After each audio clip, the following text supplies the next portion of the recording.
오늘 주시는 하나님의 말씀은 베드로후서 3장 10절 말씀입니다. 그러나 주의 날이 도적같이 오리니 그날에는 하늘이 큰 소리로 떠나가고 물질이 뜨거운 물에 풀어지고 땅과 그 중에 있는 모든 일이 드러나리로다. 아멘.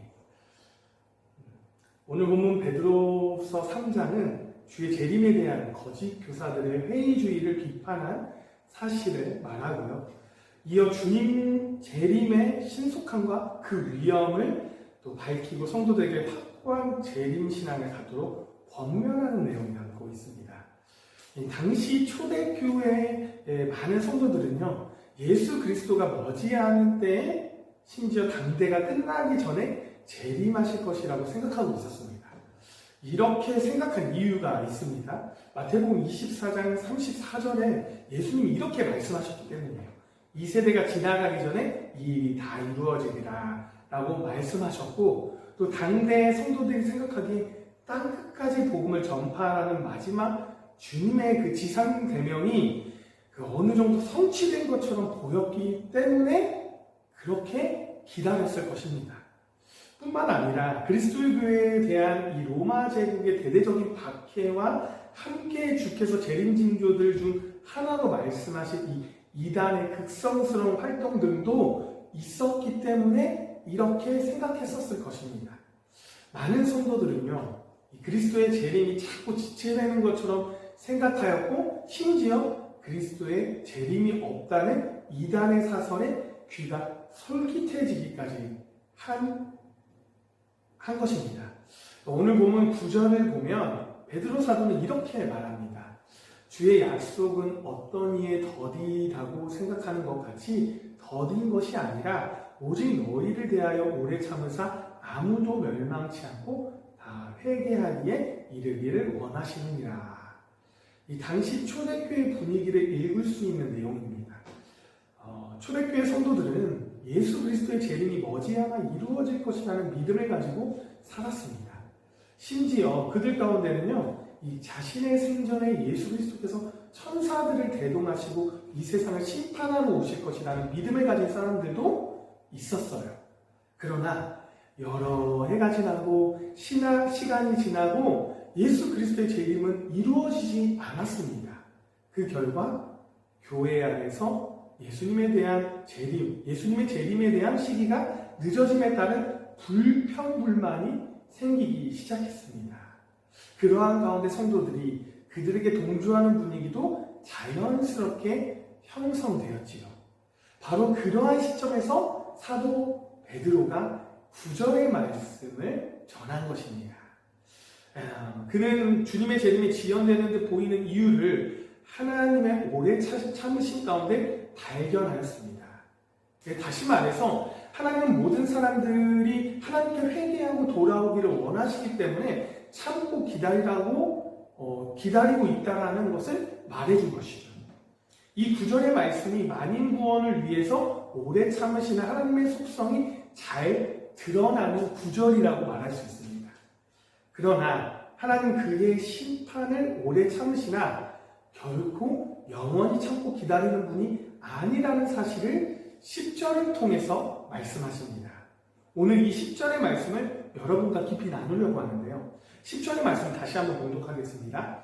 그러나 주의 날이 도적같이 오리니 그 날에는 하늘이 큰 소리를 떠나고 물질이 뜨거운 물에 풀어지고 땅과 그 중에 있는 모든 일이 드러나리로다. 여기서 이 주의 날이 도적같이 오리니 라는 말이 의미하는 바가 있어요. 예수님께서 재림하시는 날은 어느 누구도 알 수 없고요. 그날은 예고도 없이 찾아오는 도둑처럼 갑자기 찾아온다라는 뜻을 가지고 있습니다. 예수님은 이와 같은 말씀, 마태복음 24장에 이런 말씀을 하셨는데요. 하지만 불신자들 가운데는 주님의 재림이 속히 임하지 않는 것을 가리켜 주님의 재림은 없다라고 주장하는 사람들이 허다하게 생기게 됩니다. 그러나 이들보다 더 불쌍한 사람들은 하나님을 믿되 재림에 대한 소망을 가지지 않는 사람들입니다. 이들은 눈에 보이는 교회 생활은 충실히 하나 눈에 보이지 않는 하나님의 나라에 대해서는 주저하는 곧 현실에 기초하여 신앙생활을 하는 사람들이 생긴 것입니다. 하지만 우리가 하나님을 믿고 그의 보내신 예수 그리스도를 구세주로 믿는다면 이 성경에 기록된 재림에 대한 약속을 믿는 것은 성도의 당연한 의무입니다. 그런데 사단은 지금도 주님의 재림 사실을 숨기기 위해 우리를 미혹하고 있어요. 이단을 통해서 잘못된 신앙을 갖도록 유혹을 합니다. 또 재림이 없다라는 지식인의 입술을 통해 우리를 유혹하지요. 이러한 유혹이 있을 때일수록 우리는 어떻게 해야 하냐라는 것입니다. 바로 성경 말씀으로 한번 돌아가 보도록 하겠습니다.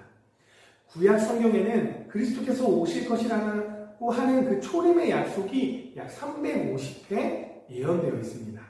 그 약속대로 하나님은 그리스도를 이 땅에 보내셨어요. 성경에는 또한 그 그리스도께서 다시 오신다는 재림의 약속에 대한 언급이 신약성경 260장 중에 316회나 기록되어 있습니다.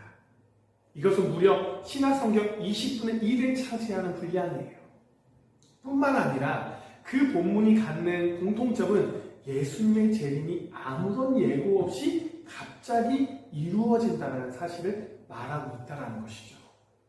그렇기 때문에 여러분, 예수님은 마태복음 24장 42절과 43절의 말씀을 하셨는데, 그러므로 깨어있으라. 어느 날에 너희 주가 임할는지 너희가 알지 못하느니라. 이렇게 예수님 말씀하셨어요.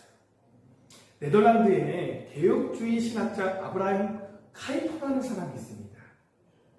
이 신학자가요, 종말의 시기를 살고 있는 우리의 삶의 자세를 말하면서 코람데오라는 단어를 사용합니다. 이 말은 하나님 앞에서라는 뜻인데요.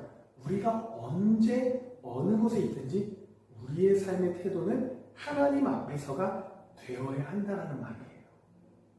아브라함 카이퍼와 코람데오라는 말 속에는 그리스도의 재림과 심판에 대한 의식이 전제되어 있다는 것입니다. 그러므로 사랑하는 여러분, 우리는 그때를 알지 못하지만요, 주님의 재림을 항상 소망하면서 살아야 합니다. 주님의 재림 시기가 지연되는 듯 보이는 것 같이 보이지만 하나님께서 오래 참으사 모든 백성이 구원을 받기 위함이라는 것을 잊지 않기를 바랍니다. 그러므로 부디 우리를 향하신 이 주의 사랑을 깨닫고 주님의 재림을 소망하며 사시는 저와 여러분이 되시길 간절히 소망합니다. 기도하겠습니다. 사랑이 충만하신 하나님 아버지, 하루의 첫 시간을 주님께 드리며 예배하게 하시면 너무나도 감사합니다. 주님, 우리가 주님이 다시 오실 그날을 항상 기대합니다. 그날을 기다리며 또 우리가 영적으로 깨어 있을 수 있도록 우리의 삶을 붙잡아 주시옵소서. 그리고 또 우리의 삶이 도덕적이고 깨끗한 삶이 될 수 있도록 우리를 인도하시고 우리의 삶을 역사하여 주시옵소서. 이 모든 말씀 존귀하신 이름 예수 그리스도의 이름으로 기도합니다. 아멘.